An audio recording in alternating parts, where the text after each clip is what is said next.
Hey everyone, this is the story scene overview. Thanks for tuning in. My name's Ben. I work on Fablecraft, doing some visual and product design stuff, and this is going to be the first of hopefully many videos that give a bit of a glimpse into some of the things that we're working on. It's often going to be rough, sort of work in progress stuff, things that aren't fully formed ideas, or things that are just in the middle of being built. So welcome to what we're calling the story scene. This is one of two main play modes in Fablecraft. There's this and the battle map scene. We'll share more of that in a later video. But this is largely the stage for role-playing, and I'm going to take you through a few of the GM and platform tools that you can expect within this mode or this view. Starting with the video chat feature. I'm in Figma right now, so I'm going to be jumping between this and Unity. We're sort of designing in Figma and building in Unity.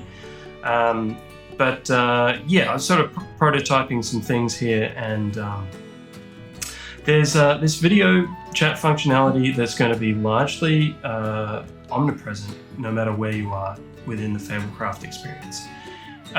So this will have a live feed of video if you choose to turn it on, and as well as your sort of like your character tokens, or the GM has their own identifier at the top here.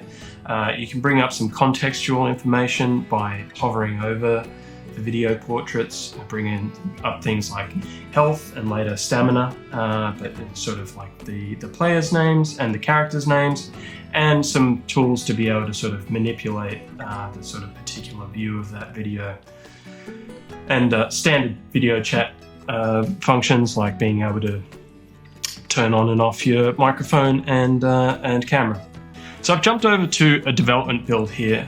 You can see my video feed this is how you'd expect to see it in when you're playing Fablecraft here.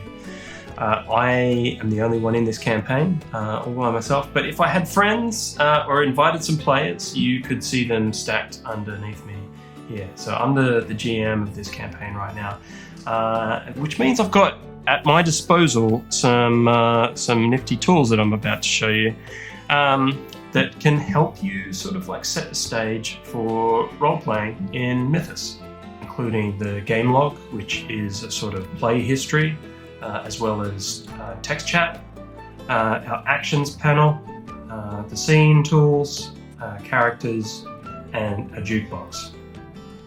So actions is anything that's going to require a roll. So this is sort of our actions panel split into skills and spells. So if you're wanting to make some sort of skill check, let's say I want to make a check for athletics, I can tap that, set a challenge rating, and then roll ahead. So this is set on challenging, but I've got proficiency of 3 in athletics right now. So let's see how we go. Hey, what do you know? It's pretty good. It's pretty good. I'll take it. As a GM, I've got access to all of the spells right now, so I can sort of like reference those as players bring them up. But if I want to sort of detect magic, same sort of deal. Just tap that, roll to detect magic. I'll set this on easy just to... Did it.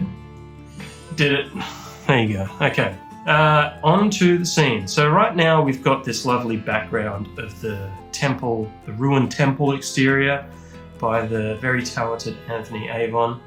But say, we're playing a campaign and my players decide to enter the temple. The next step is the interior. So I can just drag in this next piece, and if you close the tab, you get the full effect, but players will instantly see that update. So you drag in the backdrop changes as needed, and we've got a lovely sort of selection of artwork from our very talented collaborated list that sort of we're adding to this all the time. But there's things from all different corners of Mythos here, from you know, deck of a boat in the Coral Coasts to what else? Find a golden cave within the floating highlands, or you know, maybe we'll take it to cozy campsite with these caravans in the long meadows. And say, all right, this is cool, but I want to add some characters. So I'm going to open up this characters panel. Got some friends, got some foes, and we can drag these all in just the same as we were changing the backdrops just before. So I'm going to say, you know, I'm going to add Dill Tallgrass here. He's the friendly and fearless leader of the Tallgrass Pride. Yeah, so I just dragged his token in. So here's Dill. He's part of our scene now, so players are going to see him too. If we want to get a little bit more info on him, we can bring up his character information just by clicking the token.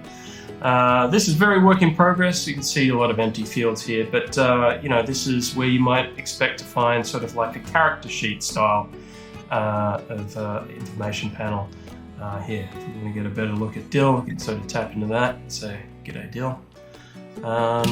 And then, you know, close right out of that. And for whatever reason, if Dill sort of like goes walkabout, or you know, God forbid, should anything happen to Dill, we can remove him from the scene just by dragging his token back into that tray. Also got you know, a jukebox of sort of music and sound effects controls here, with some things that we are really excited for folks to hear, but you know, we'll save that for another time. And that's a brief overview of the story scene. Thank you for watching. We're excited to show a lot more, but Fablecraft launches on Kickstarter on May 9th. Please check it out, please back it. One of the key benefits of being a supporter on Kickstarter is that you get to check this out before anyone else does. All backer rewards will include access to the closed beta, so if you like what you saw and you want to see more of it, please support us on Kickstarter. In addition to that, our Discord is a great way to learn more about Mythos and the platform and the game system and the community that we're growing. There's some exciting stuff happening there, and we hope you'll be a part of it. So until next time, thank you for watching. Catch you again soon. Cheers.